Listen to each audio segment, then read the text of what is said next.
জাহাঙ্গীরনগর বিশ্ববিদ্যালয়ে ভর্তি পরীক্ষার ফলাফল তোমরা কিভাবে দেখতে পারবা তা নিয়ে অনেকে আমাদের কাছে জানতে চাচ্ছিলা। আমরা তোমাদেরকে আজকে ফলাফল দেখার নিয়মগুলো বলে দিচ্ছি, যেখান থেকে তুমি তোমার ফলাফল দেখে নিতে পারবা।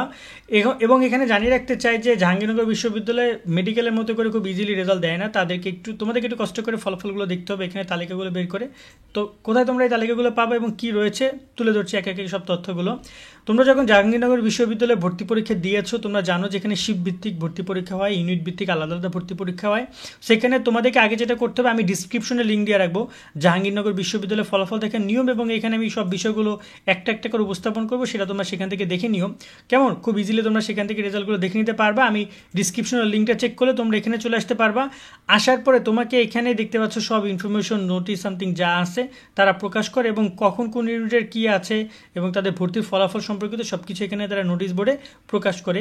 এখানে দেখতে পাচ্ছ শিক্ষার্থী লগ ইন নামে একটা অপশন, এখানে তোমরা ক্লিক করার পরে আবেদনকারীর মোবাইল নাম্বার, অর্থাৎ তুমি শিক্ষার্থী হয়ে থাকলে তোমার অফকোর্স একটা মোবাইল নাম্বার দিয়ে আবেদন করেছিলে, সেই নাম্বারটা এখানে দিবা এবং পাসওয়ার্ড দিতে হবে, দিয়ে লগ ইন করতে হবে। যদি পাসওয়ার্ড ভুলে যাও সেক্ষেত্রে সেটা রিকভার করারও সুযোগ রয়েছে, এবং তাদের হেল্পলাইন নাম্বারগুলো রয়েছে। এখানে প্রবেশ করার পরেই মূলত তোমরা তালিকা পাবা যেখানে তুমি কোন বিভাগের শিক্ষার্থী, কোন ইউনিটের শিক্ষার্থী, সেই হিসাবে তোমাকে কিন্তু সামনে এমসিকিউ পরীক্ষার জন্য তোমাকে দেখবা যে রেজাল্ট মেরিট লিস্ট নামে তোমরা একটা অপশন পাবা।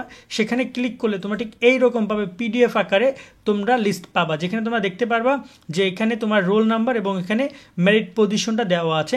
এখানে জানিয়ে রাখতে চাই যে তুমি এই তোমার রোল নাম্বার থেকে তোমার নিজেকে খুঁজে বের করবা। যতগুলো পেজ হোক, আমরা যদি বিভিন্ন সময় দেখতে পাই যে 10, 15, 20টা পেজ কিন্তু থাকে, ঠিক আছে। তো যতগুলো পেজ হবে সেই পেজগুলো থেকে তোমাদেরকে তোমার রেজাল্ট অনুযায়ী খুঁজে বের করে নিতে হবে তোমার রোলটা। এখানে অবশ্যই সিরিয়াল মেনটেন করা, প্রথমে 1, 2, 3, 4, 5, 6 সেভাবেই এটা মেনটেন করা। তো আশা করি তোমরা খুব সহজে তোমাদেরকে খুঁজে বের করতে পারবা, এবং এভাবেই মূলত রেজাল্টটা দেখার ব্যবস্থা তারা রেখেছে। অনলাইন ভিত্তিক রেজাল্ট দেখার ব্যবস্থা তারা রাখেনি। এবং জাহাঙ্গীরনগর বিশ্ববিদ্যালয় ওয়েবসাইট, এখানে আসলে তোমরা পিডিএফটা পেয়ে যাবে। যদি তোমাকে যদি এটা কেউ শেয়ারও করে, চেষ্টা করবো রেজাল্ট প্রকাশ করলে আমরা তোমাদেরকে এই লিঙ্কগুলো শেয়ার করে দেওয়া, যাতে করে তোমরা সেখান থেকে উপকৃত হতে পারো বা তোমরা রেজাল্টগুলো দেখে নিতে পারো। তো এখানে তোমার মেরিট পজিশন থেকে শুরু করে সব কিছু তোমরা এখান থেকে দেখে নিতে পারবা। তো এইভাবে জাহাঙ্গীরনগর বিশ্ববিদ্যালয়ে ভর্তি পরীক্ষার ফলাফল দেখা যাবে।